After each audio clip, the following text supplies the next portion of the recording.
عليكم ورحمة الله وبركاته. بسم الله الرحمن الرحيم. الحمد لله نحمده ونستعينه ونؤمن به ونتوكل عليه ونعوذ بالله من شرور أنفسنا ومن سيئات أعمالنا. من يهده الله فلا مضل له ومن يضلل فلا هادي له. وأشهد أن لا إله إلا الله وحده لا شريك له. وأشهد أن محمدا عبده ورسوله أرسله بالهدى ودين الحق ليظهره على الدين كله ولو كره المشركون. اللهم صل على محمد وعلى آل محمد كما صليت على إبراهيم وعلى آل إبراهيم وبارك على محمد وعلى آل محمد كما باركت على إبراهيم وعلى آل إبراهيم إنك حميد مجيد. أما بعد فإن خير الحديث كتاب الله وخير الهدي هدي محمد صلى الله عليه وسلم وشر الأمور محدثاتها وكل محدثة بدعة وكل بدعة ضلالة وكل ضلالة في النار. أعوذ بالله من الشيطان الرجيم. بسم الله الرحمن الرحيم. يا أيها الذين آمنوا اتقوا الله حق تقاته ولا تموتن إلا وأنتم مسلمون. بسم الله الرحمن الرحيم. يا أيها الذين آمنوا ادخلوا في السلم كافة ولا تتبعوا خطوات الشيطان إنه لكم عدو مبين. الله أكبر الله أكبر الله أكبر لا إله إلا الله الله أكبر الله أكبر ولله الحمد. ഏറെ പ്രിയപ്പെട്ട മുഅ്മിനീങ്ങളെ മുഅ്മിനാത്തുകളെ, അല്ലാഹു സുബ്ഹാനഹു വ തആലയുടെ നിയമനിർദ്ദേശങ്ങളെ ജീവിതത്തിൽ പാലിച്ചുകൊണ്ട് തഖ്വയുള്ളവരായി മാറണമേ എന്ന് എന്നോടും നിങ്ങളോടുമായി ഓർമ്മപ്പെടുത്തുകയാണ്, വസിയ്യത്ത് ചെയ്യുകയാണ്. വളരെ സന്തോഷത്തിൻ്റെ, സൗഹാർദ്ദത്തിൻ്റെ, സ്നേഹത്തിൻ്റെ പരിമളം വീശുന്ന ഈദ് മുബാറക് എല്ലാവർക്കും നേരുകയാണ്. തഖബ്ബലല്ലാഹു മിന്ന വ മിൻകും. ലോകർക്ക് മാതൃകയും ഇമാമുമാണ് എന്ന് വിശേഷിപ്പിച്ച മഹാനായ പ്രവാചകൻ ഇബ്രാഹിം നബി അലൈഹിസ്സലാത്തു വസ്സലാമിൻ്റെയും അവിടുത്തെ കുടുംബത്തിൻ്റെയും ഒക്കെ മഹിതമായ ഓർമ്മകളിലൂടെയാണ് നമ്മൾ കടന്നു പോകുന്നത്. സകലമാന പരീക്ഷണങ്ങൾക്ക് മുമ്പിലും പതറാതെ പിടിച്ചു നിൽക്കുകയും വിജയിച്ച പ്രവാചകരുടെ ഒരു മഹത്തായ ഓർമ്മകളിലാണ് നമ്മളുള്ളത്. മുസ്ലിങ്ങൾ മാത്രമല്ല, ജൂതരും ക്രൈസ്തവരും അങ്ങനെ ലോകത്തുള്ള എല്ലാവരാലും അംഗീകരിക്കപ്പെട്ട ഒരു പ്രവാചകൻ്റെ ചരിത്രത്തിൻ്റെ ഓർമ്മകളിലാണ് നമ്മളുള്ളത്. ഖൈറുൽ ബരിയത്ത്, ലോകത്തെ ഏറ്റവും ഉത്കൃഷ്ടനാണെന്ന് മഹാനായ തിരുദൂതർ മുഹമ്മദ് മുസ്തഫ റസൂലുള്ളാഹി സ്വല്ലല്ലാഹു അലൈഹി വസല്ലമയുടെ തിരുവചനത്താൽ മഹത്വപ്പെടുത്തിയ മഹാനായ ഇബ്രാഹിം നബി അലൈഹി സ്വലാത്തു വസ്സലാമിൻ്റെ ഓർമ്മകളിലാണ് നമ്മളുള്ളത്. ഉലുൽ അസ്ം, വളരെ ദൃഢനിശ്ചയത്തോടുകൂടി കാര്യങ്ങൾ കൈകാര്യം ചെയ്യാൻ കഴിയുന്ന പ്രവാചകർ, അതുപോലെ തന്നെ അബുൽ അംബിയ, പ്രവാചകരുടെ പിതാവ് എന്നൊക്കെ വിശേഷിപ്പിക്കപ്പെട്ട പ്രവാചകനാണ് ഇബ്രാഹിം നബി അലൈഹി സ്വലാത്തു വസ്സലാം. മക്ക മണലാരണ്യങ്ങളിൽ ജനപദങ്ങൾക്ക് തുടക്കമിട്ട, പരിശുദ്ധ കഅബാലയം പണിതുയർത്തിയ, ലോകർക്ക് ആരാധനയ്ക്ക് വേണ്ടി നിർമ്മിക്കപ്പെട്ട ആദ്യത്തെ പരിശുദ്ധ ഭവനമാണല്ലോ കഅബാലയം. ആ കഅബാലയം പണിതുയർത്തിയ, ഹജ്ജിന്റെ വിളംബരം പ്രഖ്യാപിച്ച് ലബ്ബൈക്ക് പ്രഖ്യാപിച്ച, കഅബാലയം സന്ദർശിക്കുന്ന ഓരോ മുസൽമാനും മഖാമു ഇബ്രാഹിമിൽ വെച്ച് നമസ്കരിക്കണമെന്ന് അള്ളാഹുവിൻ്റെ നിർദ്ദേശമുള്ള ഒരു പ്രവാചകന്റെ മഹിതമായ ഓർമ്മകളിലൂടെയാണ് നമ്മൾ ഈ പെരുന്നാൾ സുദിനം ആഘോഷിക്കുന്നത്. നരബലി സമൂഹത്തിൽ വ്യാപകമായി നടക്കുകയും ദൈവത്തെ പ്രീതിപ്പെടുത്താൻ മനുഷ്യരെ തന്നെ കുരുതി കൊടുക്കുകയും ചെയ്തിരുന്ന ഒരു കാലഘട്ടത്തിൽ മൃഗബലി അതിന് പകരം നൽകി ബലികർമ്മം എന്ന ഒരു മഹത്തായ സുന്നത്തിനെ നടപ്പിലാക്കാൻ കാരണക്കാരനായ ഒരു പ്രവാചകനാണ് ഇബ്രാഹിം നബി അലൈഹി സ്വലാത്തു വസ്സലാം. മസ്ജിദുൽ ഹറമിനെ കുറിച്ച് വളരെ ഗൃഹാതുരത്വമുള്ള ഓർമ്മകൾ നമ്മളിലൂടെ കടന്നുപോകും. ബൈത്തുൽ മുഖദ്ദസ് ആദ്യ ഖിബ്ല എന്ന നിലക്ക് അതിനെക്കുറിച്ചുള്ള ഓർമ്മകൾ നമ്മളിലൂടെ കടന്നുപോകും. ഈ രണ്ട് ഭവനങ്ങളുടെയും നിർമ്മാണ പ്രവർത്തനങ്ങളിൽ പങ്കാളിയായിട്ടുള്ള പ്രവാചകനാണ് മഹാനായ ഇബ്രാഹിം നബി അലൈഹി സ്വലാത്തു വസ്സലാം. ഹബീബായ റസൂലുള്ളാഹി സ്വല്ലല്ലാഹി അലൈഹി വസല്ലമ ഒരിക്കൽ പറഞ്ഞു, മഹ്ശറാ ലോകത്ത് എല്ലാ മനുഷ്യരും ഒരുമിച്ച് കൂട്ടപ്പെടുന്ന സമയമുണ്ടാകും. വിവസ്ത്രരായ ആളുകളൊക്കെ ഒരുമിച്ച് കൂട്ടപ്പെടുക. ആ സന്ദർഭങ്ങളിൽ അള്ളാഹുവിന്റെ ആദരവ് ലഭിച്ച് ആദ്യമായി വസ്ത്രം അണിയിക്കപ്പെടുന്ന മഹാനായ പ്രവാചകൻ ഇബ്രാഹിം നബി അലൈഹി സ്വലാത്തു വസ്സലാം ആയിരിക്കുമെന്ന് റസൂലുള്ളാഹി സ്വല്ലല്ലാഹി അലൈഹി വസല്ലമ നമ്മളെ പഠിപ്പിക്കുന്നുണ്ട്. നമ്മുടെ ഓരോ നമസ്കാരത്തിലും സ്വലാത്തിലൂടെ നമ്മൾ പ്രാർത്ഥിച്ചുകൊണ്ടേയിരിക്കുന്ന ഇബ്രാഹിം നബി അലൈഹി സ്വലാത്തു വസ്സലാമിന്റെയും കുടുംബത്തിന്റെയും മഹിതമായ ചരിത്രത്തിലാണ് നമ്മളുള്ളത്. ഇത്രമാത്രം വിശേഷിപ്പിക്കപ്പെട്ട മാതൃകയാക്കപ്പെട്ട ഒരു പ്രവാചകന്റെ ചരിത്രമെന്ന് പറയുന്നത് അത് വളരെ ആവേശവും അത്ഭുതവും നിറഞ്ഞതാണ് എന്നതിൽ സംശയമില്ല. അങ്ങനെയുള്ള ഒരു പ്രവാചകന്റെ ഓർമ്മകളിലാണ് നമ്മൾ ഈ ഈദ് ആഘോഷിക്കുന്നത്. ആ ഈദ് ആഘോഷം പ്രിയപ്പെട്ടവരെ എങ്ങനെയാകാൻ പാടില്ല. ഇമാം ഇബ്നു റജബി റഹിമഹുല്ല പറഞ്ഞതുപോലെ ലൈസൽ ഈദു ലിമൻ ലബിസൽ ജദീദു ഇന്നമൽ ഈദു ലിമൻ ഖാഫ ബിൽ വഈദു എന്ന് അദ്ദേഹം ഓർമ്മിപ്പിക്കുന്നുണ്ട്. പുതിയ പുതിയ ഡ്രസ്സുകളും പുടവകളും ഒക്കെ അണിഞ്ഞു എന്നതിൽ മാത്രമല്ല ഈദ് നിലനിൽക്കുന്നത്. അള്ളാഹുവിന്റെ മുന്നറിയിപ്പുകളെ ഭയപ്പെട്ട് ജീവിക്കുക എന്നതിൽ കൂടിയാണത് എന്ന് അദ്ദേഹം ഓർമ്മിപ്പിക്കുന്നുണ്ട്.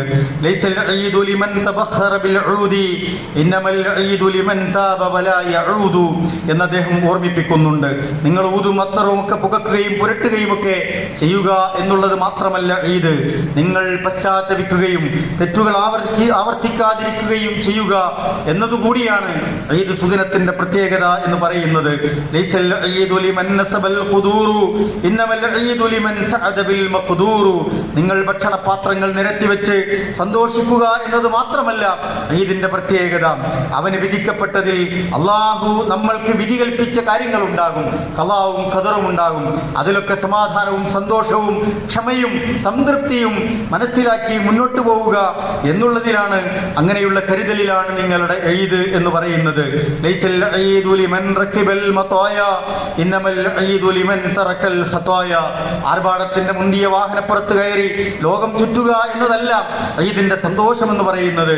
നിങ്ങൾ നിങ്ങളുടെ ജീവിതത്തിൽ വന്നേക്കുമെന്ന് ഭയപ്പെടുന്ന തെറ്റുകളിൽ നിന്ന് വിട്ടുനിന്ന് നിങ്ങളുടെ ജീവിതത്തെ നിയന്ത്രിക്കുക എന്നതാണ് ഈദ് എന്ന് പറയുന്നത്. ലൈസൽ ഈദു ലിമൻ ബസത്തൽ ബസാത ഇന്നമൽ ഈദു ലിമൻ ജാവസ സിറാത.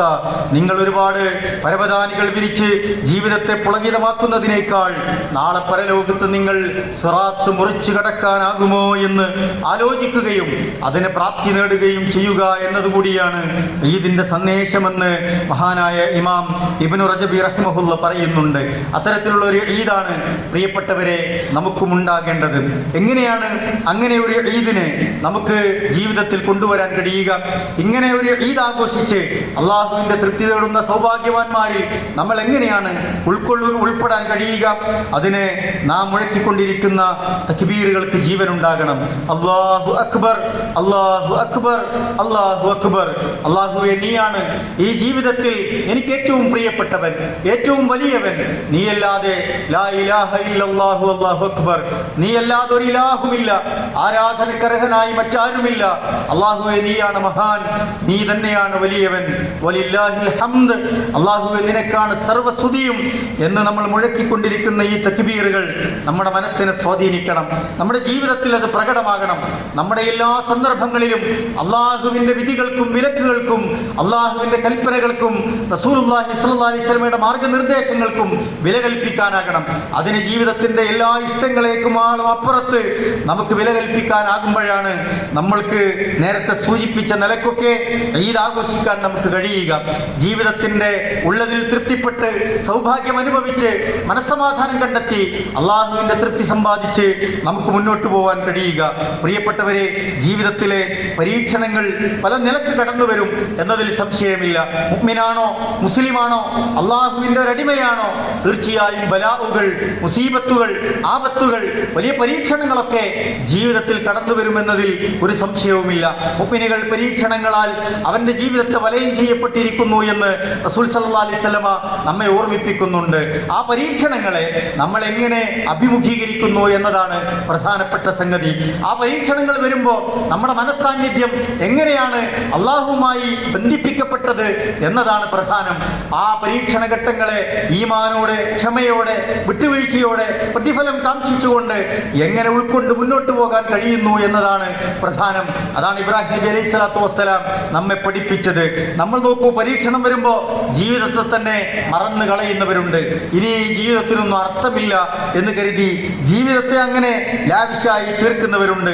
അള്ളാഹുവിനെ വെടിയുന്നവരുണ്ട്. ദൈവമൊന്നുമില്ല, ഇങ്ങനെയൊക്കെ ഒരു പരീക്ഷണം തന്നാൽ ഒരു ദൈവത്തിന്റെ ദൈവം ആവശ്യമുണ്ടോ എന്ന നിലക്ക് ചിന്തിച്ച് ദൈവത്തെ വെറുക്കുന്നവരുണ്ട്. അള്ളാഹുവിനെ തള്ളിപ്പറയുന്നവരുണ്ട്. ജീവിതത്തെ തന്നെ അവസാനിപ്പിക്കുന്നവരുണ്ട്. ലഹരിക്കടിമപ്പെടുന്നവരും ആത്മഹത്യ പരിഹാരമൊക്കെയായി കാണുന്ന മനുഷ്യർ നമുക്കിടയിൽ ജീവിക്കുന്നുണ്ട്. ഇബ്രാഹിം നബി അലൈഹി സ്വലാത്തു വസ്സലാമിന്റെ നിരന്തരമായ പരീക്ഷണ ഘട്ടങ്ങളെ വായിച്ചനുഭവിക്കുകയും അത് ജീവിതത്തിൽ മാതൃകയായി കാണുകയും ഒക്കെ ചെയ്യുന്നവർക്ക് എങ്ങനെയാണ് ജീവിതത്തെ തളർന്നും നിരാശരായും ഒക്കെ മുന്നോട്ട് കൊണ്ടുപോകാൻ കഴിയുക? ഇബ്രാഹിം നബി അലൈഹി സ്വലാത്തു വസ്സലാമിന്റെ ജീവിതം നമ്മെ ഒരുപാട് പഠിപ്പിക്കുന്നുണ്ട്. സകല പരീക്ഷണങ്ങളെയും പ്രതിസന്ധികളെയും ഒക്കെ അല്ലാഹു അക്ബർ എന്ന് പ്രഖ്യാപിച്ച് നേരിടാനും മറികടക്കാനും ഒക്കെ വിജയിക്കാനും ഒക്കെ സാധ്യമാകുമെന്ന് ഇബ്രാഹിം നബി അലൈഹി സ്വലാത്തു വസ്സലാമിന്റെ ജീവിതം നമ്മളെ പഠിപ്പിക്കുകയാണ്. കേവലം പ്രഖ്യാപനങ്ങൾ കൊണ്ടല്ല. അല്ലാഹു അക്ബർ, അല്ലാഹു അക്ബർ, അല്ലാഹു അക്ബർ എന്ന് പ്രഖ്യാപിക്കുമ്പോൾ അല്ലാഹുവേ, എല്ലാത്തിനേക്കാളും വലുത് നീ തന്നെയാണ് എന്ന് ജീവിതം കൊണ്ട് നമുക്ക് തെളിയിക്കാനാകണം. നൈമിഷികമായ ഈ സന്ദർഭങ്ങളിൽ ദുനിയാവിന്റെ രസങ്ങൾക്കിടയിലൂടെ നമ്മൾ കടന്നു പോകുമ്പോൾ അല്ലാഹു ആണോ വലുത്, അല്ലാഹുവിന്റെ ദീനാണോ വലുത്, അല്ലാഹുവിന്റെ ഇഷ്ടങ്ങളാണോ വലുത്, അല്ലാഹുവിന്റെ സ്വർഗമാണോ വലുത്, പരലോകത്തെ വിചാരണയാണോ വലുത് എന്ന് നമ്മുടെ മുമ്പിൽ ഇങ്ങനെ വന്നു നിൽക്കുന്ന സന്ദർഭങ്ങൾ ഉണ്ടാകും. ഒരു ഹറാമിന്റെ മുമ്പിൽ നിൽക്കുമ്പോ, ഒരു തെറ്റിന്റെ മുമ്പിൽ നിൽക്കുമ്പോ, ഒരു തോന്നിവാസത്തിന്റെ മുമ്പിൽ നിൽക്കുമ്പോ, കഠിനമായ പരീക്ഷണങ്ങളാൽ നമ്മളിങ്ങനെ വിറകൊണ്ട് നിൽക്കുമ്പോ ഈ നിലക്കുള്ള ചിന്തകളൊക്കെ നമ്മുടെ മുമ്പിലേക്ക് കടന്നു വരും. അല്ലാഹു ആണോ വലുത്, അല്ലാഹുവിന്റെ തീരുമാനങ്ങളാണോ വലുത്, അല്ലാഹുവിന്റെ ഇഷ്ടമാണോ വലുത്, അതല്ല നമ്മുടെ മനസ്സിൽ തോന്നുന്ന ഇഷ്ടങ്ങളാണോ വലുത് എന്ന നിലക്ക് നമ്മുടെ ജീവിതത്തിലേക്ക് ആലോചനകൾ കടന്നു വരുമ്പോ അല്ലാഹു അക്ബർ, അല്ലാഹുവേ, നിന്റെ മഹത്വത്തെ ഞാൻ അംഗീകരിച്ചിരിക്കുന്നു. നീ തന്നെയാണ് എനിക്ക് പ്രിയപ്പെട്ടത്, നീ തന്നെയാണ് വലിയവൻ, മഹത്വമുള്ളവൻ എന്ന് ബോധ്യപ്പെടുത്തി ലാ ഇലാഹ ഇല്ലല്ലാഹ്. പടച്ചോനെ, നിന്നെ നിരാകരിക്കാൻ ആർക്കും കഴിയില്ല, നിന്റെ ഇബാദത്തിനെ നിരാകരിക്കാൻ ആർക്കും കഴിയില്ല, നിന്റെ ഉലൂഹിയത്തിനെ, റുബൂബിയത്തിനെ, അസ്മാഉ വസിഫാത്തിനെ നിരാകരിക്കാൻ ആർക്കും കഴിയില്ല. ഞാൻ അതിൽ തൃപ്തിപ്പെട്ടിരിക്കുന്നു എന്ന് പറഞ്ഞ് ആ ജീവിതത്തിലേക്ക് കടന്നു പോകാൻ കഴിയുക എന്നതാണ് ഏറ്റവും വലിയ ഖൈർ എന്ന് പറയുന്നത്. അപ്പോഴാണ് നമ്മൾ ഈ മുഴക്കിക്കൊണ്ടിരിക്കുന്ന തക്ബീറുകൾക്ക് ജീവൻ ഉണ്ടാകുന്നത്, അതിന് നമ്മെ സ്വാധീനിക്കാൻ കഴിയുന്നത്. നമ്മൾ മുഴക്കുന്ന തക്ബീറുകൾ നമ്മുടെ മനസ്സിനെ, നമ്മുടെ ശരീരത്തെ, നമ്മുടെ ജീവിതത്തെ, നമ്മുടെ കുടുംബത്തെ, നമ്മുടെ ഉമ്മത്തിനെയൊക്കെ സ്വാധീനിച്ചിരുന്നു എങ്കിൽ പ്രിയപ്പെട്ടവരെ, നമ്മൾ ഇന്ന് ജീവിക്കുന്ന സമുദായങ്ങളുടെ കൂട്ടത്തിൽ ഏറ്റവും വലിയ ഇസ്സത്ത് അനുഭവിക്കുന്നവർ നമ്മളാകുമായിരുന്നു. മുഅ്മിനീങ്ങൾ അങ്ങനെയാണ് ആകേണ്ടത്. മുസ്ലിം ഉമ്മത്തിന് അങ്ങനെ ഒരു ഇസ്സത്തുണ്ട്. പക്ഷേ ജീവിതത്തിൽ ഈ തക്ബീറുകൾക്ക് ജീവനില്ലാതെ പോവുകയും നമ്മെ തന്നെ അത് സ്വാധീനിക്കാതെ പോവുകയും ചെയ്യുമ്പോൾ അള്ളാഹു ആ ഇസ്സത്ത് നമുക്ക് പ്രദാനം ചെയ്യുമോ എന്ന് നമ്മൾ ആലോചിക്കേണ്ടതുണ്ട്. ഇബ്രാഹിം നബി അലൈഹി സ്വലാത്തു വസ്സലാം അല്ലാഹു അക്ബർ പ്രഖ്യാപിച്ച് ആ ഇസ്സത്ത് കരസ്ഥമാക്കിയ മുഅ്മിനായിരുന്നു എന്ന് നമുക്ക് മനസ്സിലാക്കാൻ കഴിയും. അദ്ദേഹത്തിന്റെ ജീവിതം നോക്കൂ, സകല രംഗത്തും മാതൃകയായിരുന്നു. കുട്ടിക്കാലത്ത് അദ്ദേഹത്തിന്റെ ജീവിതം ഒരിക്കലും വഴിതെറ്റിപ്പോയിട്ടില്ല. നമ്മുടെയൊക്കെ കുട്ടിക്കാലമുണ്ട്, ഇവിടെ കുട്ടികളുണ്ട്. നമ്മുടെ ജീവിതം അള്ളാഹുവിന്റെ മാർഗത്തിലാണ് എന്ന് നമുക്ക് ഉറപ്പുവരുത്താൻ കഴിയണം. കൗമാരപ്രായം അദ്ദേഹം കടന്നു വന്നു, അദ്ദേഹം വഴിതെറ്റിപ്പോയില്ല, അള്ളാഹുവിന്റെ മാർഗത്തിൽ തന്നെയായിരുന്നു അദ്ദേഹം എന്ന് ഖുർആൻ പഠിപ്പിക്കുന്നുണ്ട്. അദ്ദേഹത്തിന്റെ യൗവനം ഒരിക്കലും അദ്ദേഹം വഴിതെറ്റിയില്ല. പലപ്പോഴും യുവാക്കളുടെ പ്രായമെത്തുമ്പോൾ ശരീരവും അതുപോലെ തന്നെ ചോരത്തിളപ്പും ആവേശവും തിന്മകളിലേക്ക് പോകാനൊക്കെയുള്ള മനസ്സ് യൗവനകാലത്ത് പ്രത്യേകിച്ചും നമ്മിലേക്ക് കടന്നു വരും. പക്ഷേ ഇബ്രാഹിം നബി അലൈഹി സ്വലാത്തു വസ്സലാമിനെ അതൊന്നും സ്വാധീനിച്ചില്ല എന്നാണ്. ശിർക്കിനെതിരെ അദ്ദേഹം നിലകൊണ്ടു, തിന്മകൾക്കെതിരെ മാനസികമായി അദ്ദേഹം പ്രതിരോധം തീർത്തു. യൗവനവും കുട്ടിക്കാലവും കൗമാരവും ഒക്കെ അദ്ദേഹം അങ്ങനെയാണ് കടന്നുപോയത്. യൗവനത്തിന്റെ തീക്ഷ്ണമായ സമയത്ത് ആരാലും അംഗീകരിക്കപ്പെടുന്ന ഒരു സന്ദർഭങ്ങളിൽ സന്ദർഭങ്ങളിൽ, സമൂഹത്തിന്റെ ആ ഓളങ്ങൾക്കനുസരിച്ച് നിന്നാൽ കയ്യടി വാങ്ങാൻ പറ്റുന്ന സന്ദർഭങ്ങളിൽ പ്രബോധന രംഗത്ത് ലാ ഇലാഹ ഇല്ലല്ലാഹ്ക്ക് വേണ്ടി തന്റെ യൗവനത്തിന്റെ അതിതീക്ഷ്ണമായ സമയത്തെ മാറ്റിവെച്ച മഹാനായ പ്രവാചകനായിരുന്നു ഇബ്രാഹിം നബി അലൈഹി സ്വലാത്തു വസ്സലാം എന്ന് നമുക്ക് കാണാൻ കഴിയും. കുടുംബരംഗത്തേക്ക് പ്രവേശിച്ചു, യൗവനം കടന്ന് വാർദ്ധക്യത്തിന്റെ സന്ദർഭങ്ങളിലേക്ക് പ്രവേശിച്ചു. അദ്ദേഹത്തിന്റെ ജീവിതത്തിൽ അധികാരത്തിനോ സമ്പത്ത് വാരിക്കൂട്ടുന്നതിനോ വഴിതെറ്റുന്ന ഒരു മാർഗത്തിലേക്കും അദ്ദേഹം കടന്നുപോയില്ല എന്നത് നമ്മളെ ചിന്തിപ്പിക്കേണ്ട സന്ദർഭങ്ങളാണ്. കുടുംബത്തിന്റെ മുന്നിൽ ആദർശ പുരുഷനായി, ആദർശത്തിന്റെ വക്താവായി മുന്നിൽ നയിച്ചും നടന്നും അദ്ദേഹം ധീരനായി കടന്നുപോയി എന്ന് ഖുർആൻ നമ്മളെ പഠിപ്പിക്കുന്നുണ്ട്. അതുകൊണ്ടാണ് ഖുർആൻ പറഞ്ഞത് ഖദ് കാനത് ലക്കും ഉസ്വത്തുൻ ഹസന ഫീ ഇബ്രാഹിം വല്ലദീന മഅ. ഇബ്രാഹിം നബി അലൈഹി സ്വലാത്തു വസ്സലാമിന്റെയും അദ്ദേഹത്തിന്റെ കൂടെ നടന്നവരുടെയും ജീവിതത്തിൽ നിങ്ങൾക്ക് മാതൃകയുണ്ട് എന്ന് ഖുർആൻ അംഗീകരിച്ചും പ്രശംസിച്ചും സംസാരിക്കുന്നത് പ്രിയപ്പെട്ടവരെ, നമ്മളെ സംബന്ധിച്ചിടത്തോളം ആ മാതൃക പിന്തുടർന്നാൽ ഇബ്രാഹിം നബി അലൈഹി സ്വലാത്തു വസ്സലാമിന് അള്ളാഹുവിന്റെ ഖലീൽ ഏറ്റവും പ്രിയപ്പെട്ട കൂട്ടുകാരനായി തെരഞ്ഞെടുത്തതുപോലെ നമ്മെയും അല്ലാഹു സുബ്ഹാനഹു വ തആല ആ നിലക്ക് ഖലീലായി തെരഞ്ഞെടുക്കുമെന്നതിൽ സംശയമില്ല. അതിൽ വിശ്വാസ രംഗത്ത് നമുക്ക് അദ്ദേഹത്തെ മാതൃകയാക്കാൻ കഴിയണം, ആദർശ രംഗത്ത് നമുക്ക് മാതൃകയാക്കാൻ കഴിയണം, പ്രബോധന രംഗത്ത് നമ്മൾ ഉണ്ടാകണം. നമ്മൾ എന്ത് ചെയ്യുന്നു എന്ന് നമ്മൾ ആലോചിച്ചു നോക്കുക. അള്ളാഹുവിനുള്ള ഇബാദത്തുകളിൽ അള്ളാഹുവിൽ പങ്കുചേർക്കുന്ന ആളുകളെ കാണുമ്പോൾ നമ്മുടെ യൗവനം എവിടെയാണ്, നമ്മുടെ കൗമാരം എവിടെയാണ്, നമ്മുടെ ജീവിതം എവിടെയാണ്, നമ്മുടെ നാക്കെന്തിനായിരുന്നു, നമ്മുടെ തൂലിക എന്തിനായിരുന്നു, നമ്മുടെ സംസാരം എന്തിനായിരുന്നു, നമ്മൾ ഒരു ചോദ്യം ചിഹ്നമായി അതുപോലെ ബാക്കിയായതുകൊണ്ട് കാര്യമില്ല പ്രിയപ്പെട്ടവരെ. ഇബ്രാഹിം നബി അലൈഹി സ്വലാത്തു വസ്സലാം ആ ജീവിതത്തെ അളന്നു മുറിച്ച് കാണിച്ചു തന്ന പോലെ നമുക്ക് ഇടപെടാൻ കഴിയേണ്ടതുണ്ട്. റബ്ബുൽ ആലമീൻ അല്ലാഹു അല്ല എന്നും ഏതോ ഒരു ശൈഖാണ് എന്നൊക്കെ നാട്ടിൽ നിന്ന് മുറവിളി ഉയരുമ്പോൾ അല്ലാഹുവിൽ അക്ബർ പ്രഖ്യാപിച്ച നമ്മുടെ ദൗത്യം എന്താണ്? നമുക്കൊരുപാട് ഉത്തരവാദിത്തങ്ങൾ നിർവഹിക്കാനുണ്ട്. അള്ളാഹുവിന്റെ പള്ളികളിൽ അള്ളാഹുവിനോടൊപ്പം മറ്റുള്ളവരെ വിളിച്ചു തേടുമ്പോൾ നമ്മുടെ ദൗത്യം എന്താണ്? ഇത് കെട്ടുനിൽക്കുന്നവരാണോ നമ്മൾ? അള്ളാഹു അക്ബർ പ്രഖ്യാപിച്ചവർക്ക് ഉത്തരവാദിത്തമില്ലേ എന്ന് നമ്മൾ ആലോചിച്ചു നോക്കുക. നമ്മുടെ കുടുംബങ്ങളിൽ, നമ്മുടെ ഇണകളിൽ, മക്കളിൽ ആദർശ വൈകല്യങ്ങൾ കാണുമ്പോൾ, ധാർമ്മിക വിരുദ്ധ പ്രവർത്തനങ്ങൾ കാണുമ്പോൾ നേർമാർഗം കാണിക്കാൻ നമുക്കൊക്കെ ഇബ്രാഹിമുമാരാകാൻ കഴിയുന്നുണ്ടോ എന്ന് പ്രിയപ്പെട്ട രക്ഷിതാക്കളെ നമ്മൾ ആലോചിക്കുക. തിന്മകളും തോന്നിവാസങ്ങളും സോഷ്യൽ മീഡിയ വൃത്തികേടുകളും പ്രണയത്തിന്റെ പേരിൽ നടക്കുന്ന അശ്ലീലങ്ങളും സിനിമയും ഡിജിറ്റൽ കാഴ്ചകളുമൊക്കെ തീർക്കുന്ന തിന്മകൾക്ക് മുമ്പിൽ പ്രിയപ്പെട്ട കൗമാരപ്രായക്കാരെ, യുവാക്കളെ, കുട്ടികളെ, നമുക്കൊക്കെ ഇസ്മായിൽ നബിയെ പോലെ ആ മാതൃക തീർക്കാൻ കഴിയുന്നുണ്ടോ എന്ന് നമ്മളൊക്കെ ആലോചിക്കേണ്ടതുണ്ട്. കാലം മാറുന്നതിനനുസരിച്ച് വേഷവും സ്വഭാവവും ചേലും കോലും ഒക്കെ മാറ്റി ഇസ്ലാമിയത്തിനെ പതുക്കെ പതുക്കെ ഉപേക്ഷിക്കുന്നതിലേക്ക് വഴിമാറിപ്പോകുന്ന എത്രയോ മുസ്ലിം ഉമ്മത്തിലെ സ്ത്രീകളെ പറ്റിയുള്ള വർത്തമാനങ്ങൾ നമ്മൾ കണ്ടും കേട്ടും കൊണ്ടിരിക്കുകയാണ്. പ്രിയപ്പെട്ട ഭാര്യമാരും അതുപോലെ സഹോദരിമാർ, ഉമ്മമാർ, പെൺകുട്ടികൾ നമ്മുടെ മഹലിലുണ്ട്. മഹദി ഹാജറിന്റെ ജീവിതം നമ്മെ സ്വാധീനിക്കുന്നുണ്ടോ എന്ന് പ്രിയപ്പെട്ടവരെ നമ്മൾ ആലോചിക്കുക. പുതിയ പുതിയ ക്രീമുകളും വാരിത്തേച്ച് മൊബൈലിൽ വരുന്ന റീലുകൾ ജീവിതമാണെന്ന് തെറ്റിദ്ധരിച്ച് കിട്ടിയ സുഖങ്ങളും സൗകര്യങ്ങളും ഒക്കെ പോരെന്ന് പറഞ്ഞ് തന്റെ കുടുംബത്തെ, ഭർത്താവിനെ, മക്കളെ തള്ളിപ്പറഞ്ഞ് ആട്ടിപ്പായിച്ച് ഒന്ന് കൊല വിളിച്ച് കടന്നു പോകുന്ന എത്രയോ ആളുകളെ നമ്മൾ കാണുന്നുണ്ട്. ദീനിനെ വലിച്ചെറിഞ്ഞു പോകുന്ന ഉമ്മമാരെയും സഹോദരിമാരെയും അതുപോലെ തന്നെ ഭാര്യമാരെയും പെൺമക്കളെയും നമ്മൾ കാണുന്നുണ്ട്.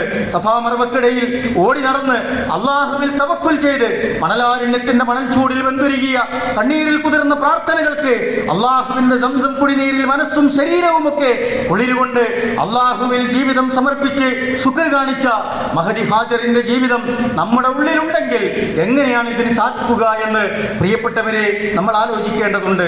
പ്രിയപ്പെട്ടവരെ, പുതിയ കാലത്ത് എല്ലാ വിഷമഘട്ടങ്ങളെയും നമ്മൾ ഇസ്സത്ത് കൊണ്ട് മറികടക്കണം, അല്ലാഹു അക്ബർ കൊണ്ട് മറികടക്കണം, നമ്മുടെ ജീവിതം കൊണ്ട് മറികടക്കണം. നമ്മുടെ ഉമ്മത്ത് എല്ലാ പ്രശ്നങ്ങളെയും മറികടക്കും. അള്ളാഹുവിന്റെ സഹായങ്ങൾ ഉണ്ടാകും. അള്ളാഹു നമ്മെ അനുഗ്രഹിക്കുമാറാവട്ടെ. പ്രിയപ്പെട്ടവരെ, ഭയപ്പാട് മാറി നല്ല ഒരു നിർഭയത്വത്തിന്റെ കാലം നമ്മൾ ആഗ്രഹിക്കുന്നുണ്ട്. മുസൽമാന്റെ അസ്തിത്വത്തെ ചോദ്യം ചെയ്യുന്നിടത്ത് നിന്ന് മുസൽമാന്റെ ഇസ്സത്ത് മുറുകെ പിടിച്ച് ജീവിക്കാൻ പറ്റിയ ഒരു സാഹചര്യത്തെ നമ്മൾ ആഗ്രഹിക്കുന്നുണ്ട്. രാജ്യം വിവിധ തരത്തിലുള്ള പ്രശ്നങ്ങളെ അഭിമുഖീകരിച്ചുകൊണ്ടിരിക്കുമ്പോൾ സമാധാനത്തിന്റെ തുരുത്തിലൂടെ ഈ ജീവിതത്തെ കൊണ്ടുപോകണമെന്ന് നമ്മളും ചുറ്റുപാടുകളും ആഗ്രഹിക്കുന്നുണ്ട്. അങ്ങനെ ഒരു കാലം വരും. ഖുർആൻ അത് പറയുന്നുണ്ട്.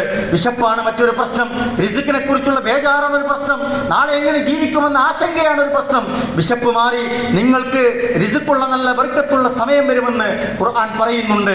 പക്ഷേ മുഅ്മിനീങ്ങളെ, മുസ്ലിമീങ്ങളെ, ഒരു കാര്യം നിങ്ങൾ ശ്രദ്ധിക്കണം. ഫല്യഅബ്ദു ഫൽയഅബ്ദു റബ്ബ ഹാദൽ ബൈത്ത് ഫൽയഅബ്ദു റബ്ബ ഹാദൽ ബൈത്ത്. മുസ്ലിം ഉമ്മത്ത് അല്ലാഹുവിലേക്ക് തിരിച്ചു മടങ്ങേണ്ടതുണ്ട്. പലതരത്തിലുള്ള ശിർക്ക് ഖുറാഫാത്തുകളിൽ നിന്ന് തിരിച്ച് അല്ലാഹുവിന്റെ ഏകത്വത്തെ സർവാത്മന മുഴുവനായി അംഗീകരിച്ച് അതിൽ തൃപ്തിപ്പെട്ട് അതിലേക്ക് മടങ്ങുന്ന ഒരു കാലത്ത് അല്ലാഹുവിന്റെ കരാർ പാലിക്കും. എന്താണ് ആ കരാർ? അല്ലദീ യതഅമഹും മിൻ ജൂ', നിങ്ങളുടെ വിശപ്പ് മാറി അല്ലാഹു തആല നിങ്ങൾക്ക് ധന്യത പ്രദാനം ചെയ്യും. വഅമനഹും മിൻ ഖൗഫ്, നിങ്ങളുടെ ഭീതി മാറി പേടി മാറി നിങ്ങൾക്ക് നിർഭയത്വത്തിന്റെ ഒരു കാലം വരുമെന്നാണ് പ്രിയപ്പെട്ടവരെ. ആ കഅബാലയത്തെ കുറിച്ചാണ് ഖുർആൻ ഓർമ്മിപ്പിച്ചത്. ആ വിശുദ്ധ കഅബാലയത്തിൽ നിന്ന് ഉയരുന്ന ലബ്ബൈക്കുകൾക്ക് എന്തൊരു മനോഹാരിതയാണ്. ഒരേ ശബ്ദം, ഒരേ വേഷം, ഒരേ വികാരം. ലബ്ബൈക അല്ലാഹുമ്മ ലബ്ബൈക ലബ്ബൈക ലാ ശരീക ലക ലബ്ബൈക ഇന്നൽ ഹംദ വന്നിഅമത ലക വൽ മുൽക് ലാ ശരീക ലക. എന്തൊരു ഹൃദ്യമാണത്. അല്ലാഹുവേ, നിന്റെ വിളിക്ക് ഉത്തരം നൽകി ഞങ്ങളിതാ വിവിധ നാടുകളിൽ നിന്ന് വിവിധ രൂപങ്ങളിൽ വിവിധ സംസ്കാരങ്ങളിൽ വിവിധ വേഷങ്ങളിൽ ജീവിച്ചവർ എല്ലാം ഉപേക്ഷിച്ച് ഒരേ വസ്ത്രത്തിൽ, ഒരു തൂവെള്ള വസ്ത്രത്തിൽ ഞങ്ങളിതാ ഒരു മുണ്ടിലും ഒരു പുതപ്പിലുമായി ഞങ്ങൾ ഇവിടെ എത്തിച്ചേർന്നിരിക്കുന്നു എന്ന് അവർ വിളിച്ചുത്തരം പറയുകയാണ്. എന്നിട്ട് പ്രഖ്യാപിക്കുന്നു ലാ ശരീക ലക്, ലാ ഇലാഹ ഇല്ലല്ലാഹ് എന്ന് പ്രഖ്യാപിക്കുകയാണ്. പ്രിയപ്പെട്ടവരെ, അങ്ങനെ ലക്ഷക്കണക്കിന് മനുഷ്യരാണ് ഹറമിലും ഹറമിന്റെ പരിസരങ്ങളിലുമായി ഇന്ന് ഒരുമിച്ച് കൂടിയിരിക്കുന്നത്. ഏക ഇലാഹിലേക്ക് അവർ മടങ്ങി വരികയാണ്. കുഴപ്പമുണ്ടാക്കുന്നവന് ഹജ്ജില്ല എന്ന് ഓർമ്മപ്പെടുത്തി. അവൻ എങ്ങനെയാണ് മുസ്ലിം ആവുക? നാട്ടിൽ കുഴപ്പമുണ്ടാക്കുന്നവൻ, ഹജ്ജിന് പോയി കുഴപ്പമുണ്ടാക്കുന്നവൻ എങ്ങനെ മുസൽമാനാകും എന്ന് നമ്മൾ ആലോചിക്കേണ്ടതുണ്ട്. ഹജ്ജ് സ്വീകരിക്കപ്പെടില്ല. കുഴപ്പമുണ്ടാക്കുന്നവന് ഹജ്ജില്ല എന്ന് റസൂലുള്ളാഹി പഠിപ്പിച്ചു. ജീവിതത്തിൽ, കുടുംബത്തിൽ, നാട്ടിൽ വിള്ളലുകൾ സൃഷ്ടിക്കുന്നവർക്ക് ഹജ്ജില്ല എന്ന് റസൂലുള്ളാഹി പ്രഖ്യാപിച്ചു. ശിർക്ക് ചെയ്യുന്നവർക്ക് ഹജ്ജില്ല എന്ന് റസൂലുള്ളാഹി പ്രഖ്യാപിച്ചു. മറ്റുള്ളവന്റെ അഭിമാനത്തിന് ക്ഷതമേൽപ്പിക്കുന്നവന് ഹജ്ജില്ല എന്ന് റസൂലുള്ളാഹി പ്രഖ്യാപിച്ചു. തിന്മകൾ വീണ്ടും വീണ്ടും ചെയ്ത് മരണം വരെ പാപക്കറകളുമായി കടന്നു പോകുന്നവന് എങ്ങനെയാണ് ഹജ്ജ് സ്വീകരിക്കപ്പെടുക എന്ന് റസൂലുള്ളാഹി ചോദിക്കുന്നുണ്ട്. 14 നൂറ്റാണ്ട് മുമ്പ് ആ റസൂലുള്ളാഹി സ്വല്ലല്ലാഹു അലൈഹി വസല്ലമ അദ്ദേഹം നിർവഹിച്ച ഹജ്ജിന്റെ സന്ദർഭങ്ങളിൽ ഹജ്ജത്തുൽ വദായിൽ ഓർമ്മിപ്പിച്ചില്ലേ? ഇന്ന ദിമാഅക്കും വഅംവാലക്കും വഅറാലക്കും അലൈക്കും ഹറാമുൻ കഹുറുമതി യൗമിക്കും ഹാദാ വശഹരിക്കും ഹാദാ വബലദിക്കും ഹാദാ. ഈ ദിവസത്തിന്റെ പവിത്രത പോലെ, ഈ നാടിന്റെ പവിത്രത പോലെ, ഈ മാസത്തിന്റെ പവിത്രത പോലെ മനുഷ്യരുടെ രക്തം, മനുഷ്യരുടെ സ്വത്ത്, മനുഷ്യരുടെ അഭിമാനം എന്ന് പറയുന്നത് ഞാനിതാ പവിത്രമാക്കിയിരിക്കുന്നു എന്നാണ്. ആരെങ്കിലും ഇത് അന്യായമായി അപഹരിച്ചാൽ, ആരെങ്കിലും ഒരാളുടെ അഭിമാനത്തിന് ക്ഷതമേൽപ്പിച്ചാൽ അവനെ അല്ലാഹു വിചാരണ ചെയ്യുമെന്ന് റസൂൽ സല്ലല്ലാഹു അലൈഹി വസല്ലം ഓർമ്മിപ്പിക്കുകയാണ്. അങ്ങനെ കുഴപ്പമുണ്ടാക്കിയവന് ദീൻ പൂർത്തിയാവില്ല എന്നതാണ് ഓർമ്മിപ്പിക്കുന്നത്. ജീവിതത്തിന്റെ തിരക്കുകൾക്കിടയിൽ, ഓട്ടപ്പാച്ചിലുകൾക്കിടയിൽ പലതരത്തിലുള്ള നിർമ്മലമായ നമ്മുടെ മനസ്സിന്റെ ദൗർബല്യങ്ങൾ കൊണ്ടൊക്കെ ഇത്തരത്തിലുള്ള തെറ്റുകൾ നമുക്ക് സംഭവിച്ചു പോയേക്കാം. നമ്മൾ അല്ലാഹുവിൽ തൗബ ചെയ്ത് പോരായ്മകൾ പരിഹരിച്ച് മുന്നോട്ട് പോവുക എന്നത് പ്രധാനമാണ്. ജാതിവരിയുടെ പുതിയ വർത്തമാനങ്ങൾ കേട്ടുകൊണ്ടിരിക്കുകയാണ്. ഉച്ചനീതികളെ കുറിച്ചും അനീതികളെ കുറിച്ചുമുള്ള വാർത്തകൾ നമ്മളിലേക്ക് വന്നുകൊണ്ടിരിക്കുകയാണ്. റാപ്പ് സോങ് പാടി നടന്ന ഒരു കലാകാരനെ അയാളുടെ നിറത്തിന്റെ പേരിൽ, അയാളുടെ ജാതിയുടെ പേരിൽ സവർണ തമ്പുരാക്കന്മാർ സവർണാധിപത്യത്തിന്റെ പേരിൽ അടിച്ചമർത്തുന്ന വർത്തമാനങ്ങൾക്ക് നമ്മൾ സാക്ഷിയാവുകയാണ്. ഹാജറിന്റെ ജീവിതം കൂടുതൽ ചർച്ച ചെയ്യപ്പെടുന്ന സന്ദർഭത്തിലാണ് നമ്മളുള്ളത്. അടിമയായ ഒരു സ്ത്രീ ആയിരുന്നു ഹാജർ എന്നത് നമ്മൾ തിരിച്ചറിയണം. അങ്ങനെ ഒരു കുലസ്ത്രീയായി ജീവിതത്തിൽ അങ്ങനെ എല്ലാ നിലക്കുമുള്ള തറവാടിന്റെ അംഗീകാരങ്ങൾ ജീവിച്ചവരായിരുന്നില്ല. ആ മഹദി ഹാജറിനെ നമ്മൾ ഇന്നും ഓർക്കുകയാണ്. നൂറ്റാണ്ടുകൾക്ക് ഇപ്പുറത്ത് ഒരു മഹദി സർവാ അംഗീകാരം നേടിക്കൊണ്ട് ആളുകളുടെ മനസ്സിൽ സ്ഥിരപ്രതിഷ്ഠ നേടുന്നത് അതെന്തുകൊണ്ടാണ്? ഇസ്ലാമിന്റെ പേരിലാണ്. ദീൻ അങ്ങനെയാണ്. ഒന്നിനെയും നിറത്തിന്റെയോ ജാതിയുടെയോ വർണ്ണത്തിന്റെയോ വർഗത്തിന്റെയോ തറവാടിന്റെയോ പേരിലൊന്നും ആർക്കും അഹങ്കരിക്കാൻ അധികാരമില്ല എന്ന് ഖുർആൻ നമ്മളെ ഓർമ്മിപ്പിക്കുന്നുണ്ട്. നിങ്ങളെ അല്ലാഹു പരീക്ഷിക്കുന്നത് നിങ്ങളുടെ തഖ്വ ടെസ്റ്റ് ചെയ്തിട്ടാണ്, മനസ്സിന്റെ ഈമാൻ പരിശോധിച്ചിട്ടാണ്. അവിടെയാണ് നിങ്ങൾക്ക് മാന്യന്മാരുടെ പദവി ലഭിക്കുക എന്ന് ഖുർആൻ ഓർമ്മിപ്പിക്കുന്നുണ്ട്. അതുകൊണ്ട് ഉച്ചനീചത്വങ്ങൾക്കെതിരെ, അനീതികൾക്കെതിരെ നമ്മുടെ ധർമ്മ സമരങ്ങൾ ഉണ്ടാകണം. നമ്മുടെ ശബ്ദം ഉയരണം. ദീനിനു വേണ്ടി നമ്മുടെ വിയർപ്പുണ്ടാകണം, അധ്വാനമുണ്ടാകണം, സമയമുണ്ടാകണം, പണം ചെലവഴിക്കണം. അപ്പോഴാണ് പ്രിയപ്പെട്ടവരെ ഇബ്രാഹിം മില്ലത്തിന്റെ ത്യാഗത്തിന്റെ സ്മരണകൾ നമ്മൾ പ്രഖ്യാപിക്കുന്നതിന് ജീവൻ ഉണ്ടാവുകയുള്ളൂ. അപ്പോഴാണ് നമ്മുടെ ജീവിതത്തെ അല്ലാഹു അക്ബർ എന്ന് ഉയർത്തുന്ന മുദ്രാവാക്യങ്ങൾക്ക് സ്വാധീനമുണ്ടായി എന്ന് ഉറപ്പുവരുത്താൻ കഴിയുകയുള്ളൂ. അത്തരത്തിൽ ജീവിതം സമർപ്പിക്കുന്നവർക്കാണ് മരണത്തിന്റെ സന്ദർഭത്തിൽ ലാ ഇലാഹ ഇല്ലല്ലാഹ് എന്ന കലിമത്തു തൗഹീദ് ഉച്ചരിച്ച് സ്വീകരിച്ച് മരണം സംഭവിക്കുന്ന മഹാഭാഗ്യവാന്മാരുടെ കൂട്ടത്തിൽ ഉൾപ്പെടാൻ കഴിയുകയുള്ളൂ. അവർക്കാണ് ഖബറിന്റെ ഇരുട്ടുകളിൽ നാളെ അല്ലാഹുവിന്റെ മലായിക്കത്തുകൾ വരുമ്പോ ആ ചോദ്യങ്ങൾക്ക് ഉത്തരം പറയാൻ കഴിയുകയുള്ളൂ. അവർക്കാണ് സ്വർഗത്തിന്റെ പൂന്തോപ്പുകളിൽ നിന്നുള്ള വാതിലുകൾ അവരുടെ ഖബർ ജീവിതത്തിലേക്ക് തുറന്നു വെക്കുന്ന മനോഹരമായ അനുഭവങ്ങൾ ആസ്വദിക്കാൻ കഴിയുകയുള്ളൂ. അവർക്കാണ് നാളെ സൂര്യൻ തലയ്ക്ക് മുകളിൽ കത്തിജ്വലിക്കുന്ന രൂപത്തിൽ ഉഷ്ണവും ചൂടും തീയും അവിടെ തലയ്ക്ക് മുകളിൽ പുകഞ്ഞു നിൽക്കുന്ന സന്ദർഭങ്ങളിൽ കുളിരനുഭവിച്ചുകൊണ്ട് അള്ളാഹുവിന്റെ വിചാരണയെ സന്തോഷത്തോടുകൂടി ഇരു കൈയും നീട്ടി അവിടെ അള്ളാഹുവിനെ കൺകുളിർക്ക കണ്ട് നേരിടാൻ സാധിക്കുകയുള്ളൂ. അവർക്കാണ് ഏഴാനാകാശങ്ങളെക്കാൾ വിശാലമായ പരന്ന് വിശാലമായി കിടക്കുന്ന എന്താഗ്രഹിച്ചാലും കിട്ടുന്ന ആരാനും സ്വപ്നം കാണുന്ന ഒരു മനോഹരമായ സ്വർഗത്തിന്റെ പൂങ്കാവനങ്ങളിലേക്ക് പ്രവേശിക്കാൻ കഴിയുകയുള്ളൂ. അതിനാണ് ഈ ജീവിതം എന്ന് പറയുന്നത്. പാളിപ്പോയാൽ തകർന്നു പോകുന്നത് നമ്മുടെ സ്വർഗമാണ്, ജീവിതമാണ് എന്ന് പ്രിയപ്പെട്ടവരെ നമ്മൾ തിരിച്ചറിയുക. അതുകൊണ്ട് ജീവിതത്തെ ചിട്ടപ്പെടുത്തി മനോഹരമായി നമ്മൾ മുന്നോട്ട് പോവുക. അള്ളാഹു നമ്മയൊക്കെ അനുഗ്രഹിക്കുമാറാവട്ടെ. പ്രിയപ്പെട്ടവരെ, ഇന്നത്തെ ദിവസം നമുക്ക് നിർവഹിക്കാനുള്ള ഏറ്റവും പ്രധാനപ്പെട്ട ഒരു കർമ്മം എന്ന് പറയുന്നത് ഉളുഹിയ്യത്ത് കർമ്മമാണ്. ശ്രേഷ്ഠമായ കർമ്മമാണ്, വലിയ പുണ്യമുള്ള കർമ്മമാണ്. നമ്മുടെ ഒരുപാട് സഹോദരങ്ങൾ അതിലൊക്കെ പങ്കാളികളായിട്ടുണ്ട്. അള്ളാഹു അവർക്കൊക്കെ അർഹമായ പ്രതിഫലം നൽകി അനുഗ്രഹിക്കുമാറാവട്ടെ. സാധ്യമാകാത്ത അതിനൊക്കെ ആഗ്രഹിക്കുന്ന നമ്മുടെ പ്രിയപ്പെട്ടവരുണ്ട്. അവർക്ക് വരും വർഷങ്ങളിൽ അതിനുള്ള തൗഫീഖ് അള്ളാഹു നൽകി അനുഗ്രഹിക്കുമാറാവട്ടെ. അതുപോലെ തന്നെ നമ്മൾ മനസ്സിലാക്കേണ്ടത് കേവലം മാംസത്തിന് വേണ്ടിയുള്ള ഒരു അറിവല്ല ഇത് എന്ന് നമ്മൾ മനസ്സിലാക്കേണ്ടതുണ്ട്.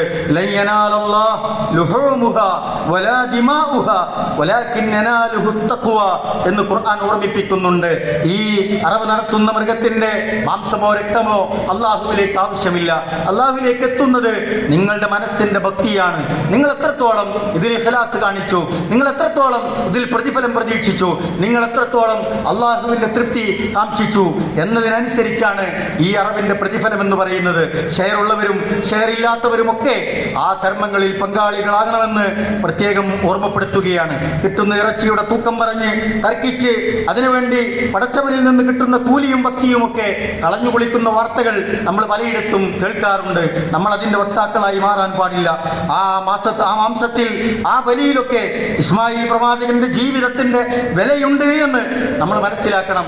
നമ്മുടെ ഓരോ മക്കളുടെയും ജീവൻ പോലെയുള്ള ഒരു അനുഭവം അതിലുണ്ട് എന്ന് പ്രിയപ്പെട്ടവരെ നമ്മൾ മനസ്സിലാക്കണം. അതുകൊണ്ട് നമ്മൾ അതിൽ നിന്ന് ഭക്ഷിക്കുക, പ്രിയപ്പെട്ടവർക്ക് കൊടുക്കുക, ഫക്കീറിനും മിസ്കീനും ഒക്കെ കൊടുക്കുക, കുറച്ച് ദിവസങ്ങൾക്ക് വേണ്ടി സൂക്ഷിച്ചു വെക്കുക എന്നതാണ് അതുമായി ബന്ധപ്പെട്ട് നമ്മൾ ചെയ്യേണ്ടത്. അള്ളാഹുവിന് വേണ്ടി നമ്മൾ പരസ്പരം സ്നേഹിക്കുക, വിട്ടുവീഴ്ച ചെയ്യുക, സങ്കടങ്ങളിൽ പരസ്പരം സഹായിക്കുക, നമ്മുടെ ബന്ധങ്ങളെ കൂട്ടിച്ചേർക്കുക. ഈദ് ദിവസത്തിൽ സ്വതക്ക നമ്മൾ നിർവഹിക്കുക, പൂർണ്ണമായി ഇസ്ലാമിന് നമ്മുടെ ജീവിതം സമർപ്പിക്കുക. ഖുർആൻ പറഞ്ഞല്ലോ, യാ അയ്യുഹല്ലദീന ആമനൂ, മുഅ്മിനീങ്ങളെ ദുഖുലൂ ഫിസ്സിൽമി കാഫ, നിങ്ങൾ പരിപൂർണമായി ഈ ഇസ്ലാമിന് കീഴ്പ്പെട്ട് ജീവിക്കുക. വലാ തത്തബിഉ ഖുതുവാതി ശൈത്താൻ, ശൈത്താനിയത്തിനെ നിങ്ങൾ പിന്തുടരരുത്, പിശാചിനെ നിങ്ങൾ പിന്തുടരരുത്. ഇന്നഹു ലക്കും അദുവ്വുൻ മുബീൻ, അവൻ നിങ്ങൾക്ക് വ്യക്തമായ ശത്രുവാണ് എന്ന് പ്രിയപ്പെട്ടവരെ ഖുർആൻ നമ്മൾ ഓർമ്മിപ്പിക്കുന്നുണ്ട്. അള്ളാഹു നമ്മയൊക്കെ അനുഗ്രഹിക്കുമാറാവട്ടെ. നമ്മളിൽ നിന്ന് വന്നുപോയ ചെറുതും വലുതുമായ എല്ലാ തെറ്റുകുറ്റങ്ങളും റഹ്മാനും റഹീമുമായ നാഥ നീ വിട്ടുപുറത്ത് മാപ്പാക്കി തരണമേ റഹ്മാനെ. അള്ളാഹുവെ, ഞങ്ങളിൽ നിന്ന് മരണപ്പെട്ടു പോയ ഞങ്ങളുടെ മാതാപിതാക്കൾ, ബന്ധുമിത്രാദികൾ, ഞങ്ങളുടെ ഇണകൾ, ഞങ്ങളുടെ പ്രിയപ്പെട്ടവർ, ഞങ്ങളുടെ മഹലിൽ നിന്ന് മരണപ്പെട്ടു പോയവർ, നമ്മളെ സ്നേഹിച്ചവർ, നമ്മളെ സഹായിച്ചവർ, നമുക്ക് താങ്ങും തണലുമായിരുന്നവർ, അള്ളാഹുവെ നിന്റെ വിളിക്കുത്തരം നൽകി നേരത്തെ തിരിച്ചുപോയവർ, ഈ പെരുന്നാൾ സുദിനത്തിൽ ഞങ്ങൾ അവരെ ഓർക്കുകയാണ്. അള്ളാഹുവെ, ഞങ്ങൾ അവർക്ക് വേണ്ടി പ്രാർത്ഥിക്കുകയാണ്. അവരുടെ ഖബർ ജീവിതം നീ വെളിച്ചവും വിശാലവുമാക്കി കൊടുക്കണേ റഹ്മാനെ. അവരെയും ഞങ്ങളെയും നിന്റെ സ്വർഗപൂങ്കാവനത്തിൽ ഒരുമിച്ച് കൂട്ടി നീ അനുഗ്രഹിക്കണമേ റഹ്മാനെ. ഫലസ്തീനിന്റെ തെരുവ് വീതികളിൽ ഇന്നലെ പെരുന്നാൾ ആഘോഷിച്ച കാഴ്ചകൾ കണ്ടവരാണ് നമ്മൾ. ജീവിതം മറന്ന് എല്ലാം മറന്ന് ജീവിക്കുന്നവരായി നമ്മൾ മാറരുത് എന്ന് ഫലസ്തീനിലെ ജനത നമ്മോട് പറയുന്നുണ്ട്. അവരുടെ സ്വപ്നങ്ങൾക്ക് എല്ലാ കരിമ്പുകളും വീണ സന്ദർഭങ്ങളിലൂടെയാണ് കടന്നു പോകുന്നത്. എത്രയോ നീതിയുക്തമായ തീരുമാനങ്ങൾ എടുത്തിട്ടും ഇസ്രായേൽ എന്ന കിരാത ഭരണകൂടം അതൊക്കെ ചവിട്ടിത്തേച്ച് മുന്നോട്ട് പോകുന്ന കാഴ്ചകളാണ് നമ്മൾ കാണുന്നത്. നമ്മളെല്ലാവരും പ്രാർത്ഥനകളുടെ സന്ദർഭങ്ങളിൽ അവർക്ക് വേണ്ടി, നമ്മുടെ ഉമ്മത്തിന് വേണ്ടി, നമ്മുടെ പ്രിയപ്പെട്ട സഹോദരങ്ങൾക്ക് വേണ്ടി ആത്മാർത്ഥമായി പ്രാർത്ഥിക്കണേ എന്ന് ഈ പെരുന്നാൾ സുദിനത്തിൽ പ്രത്യേകമായി ഓർമ്മപ്പെടുത്തുകയാണ്. രക്തത്തിന്റെ കളറിൽ അവരുടെ കൈകളിൽ മൈലാഞ്ചി ചോപ്പുകളുണ്ട്. തകർന്നു വീണ കെട്ടിടത്തിന്റെ അവശിഷ്ടങ്ങൾക്കിടയിൽ കയറി നിന്നാണ് അവർക്ക് അവർക്ക് പെരുന്നാൾ നമസ്കാരം ഈദ് മുസല്ലയായി നമസ്കരിക്കാൻ സാധിച്ചത് എത്ര സങ്കടകരമാണ്. അള്ളാഹുവിന്റെ സഹായം വരും. അള്ളാഹുവേ നീ അവരെ സഹായിക്കണേ റഹ്മാനെ. എല്ലാവിധ പരീക്ഷണങ്ങളിൽ നിന്നും അവരെയും ഞങ്ങളെയും നീ കാത്തു രക്ഷിക്കണമേ റഹ്മാനെ. പ്രതിസന്ധികളിലും വേവലാദികളിലും സങ്കടങ്ങളിലും അതുപോലെയുള്ള കഠിനമായ സന്ദർഭങ്ങളിലും ഈമാനിന്റെ കരുത്തോടെ മുന്നോട്ട് പോകാനുള്ള തൗഫീക്ക് ഞങ്ങൾക്കും അവർക്കും നൽകി നീ അനുഗ്രഹിക്കണമേ റഹ്മാനെ. ഇസ്ലാമിന്റെ ശത്രുക്കളുടെ തന്ത്രങ്ങളെ നീ പരാജയപ്പെടുത്തണേ റഹ്മാനെ. മാരകമായ രോഗങ്ങളിൽ നിന്ന് ഞങ്ങളെ നീ കാത്തു രക്ഷിക്കണമേ റഹ്മാനെ. കഠിന പരീക്ഷണങ്ങളിൽ നിന്നും കഠിനമായ വിചാരണകളിൽ നിന്നും കത്തിജ്വലിക്കുന്ന നരകത്തിൽ നിന്നും ഞങ്ങളെ നീ കാത്തു രക്ഷിക്കണമേ റഹ്മാനെ. നിന്റെ മനോഹരമായ സ്വർഗപൂങ്കാവനത്തിൽ ഞങ്ങളേക്ക് നീ ഒരുമിച്ച് കൂട്ടണേ റഹ്മാനെ. ഞങ്ങളുടെ മാതാപിതാക്കൾക്ക് നീ പുറത്തു കൊടുക്കണേ റഹ്മാനെ. അവർക്ക് നീ ആയുസ്സും ആരോഗ്യവും നൽകി അനുഗ്രഹിക്കണമേ റഹ്മാനെ. മാനസികമായി വിഷമിക്കുന്നവരുണ്ട്, ശാരീരികമായി പ്രയാസപ്പെടുന്നവർ, സാമ്പത്തികമായി സങ്കടപ്പെടുന്നവർ, ദുആ കൊണ്ട് വസിയത്ത് ചെയ്തവർ അല്ലാഹുവേ എല്ലാവരുടെയും നല്ല ഉദ്ദേശങ്ങളെ നീ സഫലമാക്കി കൊടുക്കണേ റഹ്മാനെ. ഞങ്ങളുടെ പഠനത്തിലും ഞങ്ങളുടെ പരീക്ഷകളിലും ഞങ്ങളുടെ ജോലികളിലും ഞങ്ങളുടെ കച്ചവടത്തിലും ഞങ്ങളുടെ കുടുംബ ജീവിതത്തിലും നീ ഹൈറും ബർക്കത്തും നൽകി അനുഗ്രഹിക്കണേ റഹ്മാനെ. അപകട മരണങ്ങളിൽ നിന്നും ദുരന്തങ്ങളിൽ നിന്നും ദുരിതങ്ങളിൽ നിന്നും ഞങ്ങളെയും ഞങ്ങളുടെ പ്രിയപ്പെട്ടവരെയും നീ കാത്തു രക്ഷിക്കണമേ റഹ്മാനെ. അല്ലാഹുവേ ഞങ്ങളുടെ സദ്ദേശങ്ങളെ നീ സ്വീകരിക്കണേ റഹ്മാനെ. ഉത്തരം നൽകി അനുഗ്രഹിക്കണമേ റഹ്മാനെ. ജീവിതം നന്നാക്കുകയും അവസാനം ലാ ഇലാഹ ഇല്ലല്ലാഹ് എന്ന് ഉച്ചരിച്ച് മരണപ്പെടാൻ ഭാഗ്യം ലഭിക്കുന്ന മുത്തഖീങ്ങളിൽ ഞങ്ങളെയൊക്കെ നീ ഉൾപ്പെടുത്തി അനുഗ്രഹിക്കണമേ റഹ്മാനെ. എല്ലാവിധ ഫിത്നകളിൽ നിന്നും ഫസാദുകളിൽ നിന്നും ഞങ്ങളെയും ഞങ്ങളുടെ കുടുംബങ്ങളെയും ഞങ്ങളുടെ ദീനിനെയും ഈ ഉമ്മത്തിനെയും ഈ നാടിനെയും രാജ്യത്തെയും നീ കാത്തു രക്ഷിക്കണമേ റഹ്മാനെ. ഞങ്ങൾക്കിടയിൽ നീ സമാധാനം നിലനിർത്തണേ റഹ്മാനെ. ഞങ്ങൾക്കിടയിൽ ശുഹദാക്കളായി പോയവർക്ക് നീ സ്വർഗം നൽകണേ റഹ്മാനെ. രാജ്യത്ത് പ്രയാസപ്പെടുന്ന, വിഷമിക്കുന്ന, സങ്കടപ്പെടുന്ന, പീഡനം അനുഭവിക്കുന്ന ആളുകൾക്ക് നീ സഹായം നൽകി അനുഗ്രഹിക്കണമേ റഹ്മാനെ. നിരപരാധികളായി ജയിലിൽ കഴിയുന്നവർക്ക് നീ ആശ്വാസം നൽകണേ റഹ്മാനെ. സമരമുഖങ്ങളിൽ പോരാടുന്നവർക്ക് നീ തൗഫീഖും ഇസ്സത്തും ശജാഅത്തും നൽകി അനുഗ്രഹിക്കണമേ റഹ്മാനെ. അല്ലാഹുവേ ഞങ്ങളുടെ പണ്ഡിതന്മാർക്കും ഞങ്ങളുടെ നേതാക്കന്മാർക്കും ദീർഘവീക്ഷണവും നല്ല ഭക്തിയും ജീവിതത്തിൽ സമൂഹത്തെ മുന്നോട്ട് നയിക്കാനുള്ള ആഫിയത്തും തൗഫീഖും നൽകി നീ അനുഗ്രഹിക്കണേ റഹ്മാനെ. ദീനീ പ്രബോധന രംഗത്ത് പ്രവർത്തിക്കുന്ന എല്ലാവർക്കും നീ അർഹമായ പ്രതിഫലം നൽകി അനുഗ്രഹിക്കണമേ റഹ്മാനെ. അല്ലാഹു നിന്റെ ഭവനത്തെ സ്നേഹിക്കുകയും അതിനുവേണ്ടി ഖിദ്മത്ത് ചെയ്യുകയും ദീനിന്റെ ഷിയാറുകളെ പ്രോത്സാഹിപ്പിക്കുകയും അതിനുവേണ്ടി പണവും സമയവും അധ്വാനവും ഒക്കെ നീക്കി വെക്കുന്നവർക്ക് അർഹമായ പ്രതിഫലം നൽകി നീ അനുഗ്രഹിക്കണമേ റഹ്മാനെ.